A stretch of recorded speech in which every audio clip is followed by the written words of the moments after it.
Good morning, everyone. DLED second semester social study. आज हम लोग सामंतवाद कालीन भारत में राजपूत एवं राजवंश में पाल एवं चेद राजवंश पर चर्चा करेंगे। चेद राजवंश। चेद राजवंश के शासकों को त्रिपुरी के कलचुरी वंश के नाम से भी जाना जाता है। कोक्कल प्रथम इस वंश का प्रथम शासक था। इसने कन्नौज के प्रतिहार शासक मिहिर भोज को पराजित किया था। चेदी शासक लक्ष्मण राज ने बंगाल, उड़ीसा तथा कौशल को तथा पश्चिम में गुर्जर, लाट शासक एवं अमीरों को जीता। कोक्कल तृतीय के शासन काल में कुलचुरियों की शक्ति पुनर्स्थापित हुई। इसने गुजरात के चालुक्य वंशी शासक चामुंडा राज्य को पराजित किया। गंगेय देव 1019 से 1040 ईस्वी ने विक्रमादित्य की उपाधि धारण की। इसने अंग, उत्कल, प्रयाग पर अधिकार कर लिया तथा पाल शासकों से काशी छीन ली। विजय सिंह इस वंश का अंतिम शासक था। 13वीं शताब्दी के आरंभ में चंदेल शासक त्रैलोक्य वर्मन ने इसे पराजित कर त्रिपुरी पर अधिकार कर लिया। आर्यों का एक अति प्राचीन वंश है।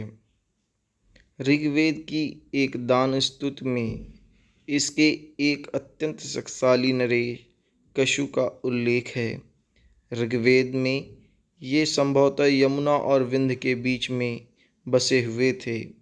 पुराणों में वर्णित परंपरागत इतिहास के अनुसार यादवों के नरेश विदर्भ के 3 पुत्रों में से द्वितीय कौशिक चेद का राजा हुआ और उसने चेद शाखा का स्थापना की। चेदी राज्य आधुनिक बुंदेलखंड में स्थित रहा होगा और यमुना के दक्षिण में चंबल और केन नदियों के बीच में फैला रहा होगा। कुरु के सबसे छोटे पुत्र सुधन्वन के चौथे अनुवर्ती शासक वसु ने यादवों से चेद जीत कर एक नए राजवंश की स्थापना की। उसके 5 में से चौथे प्रत्याग्रह को चेद का राज्य मिला।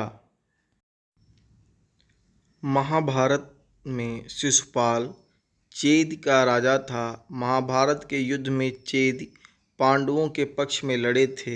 6ठी शताब्दी ईसा पूर्व के 16 महाजनपदों की तालिका में चेद अथवा चेद का भी नाम आता है। चेद लोगों के 2 स्थानों पर बसने के प्रमाण मिलते हैं, नेपाल में और बुंदेलखंड में।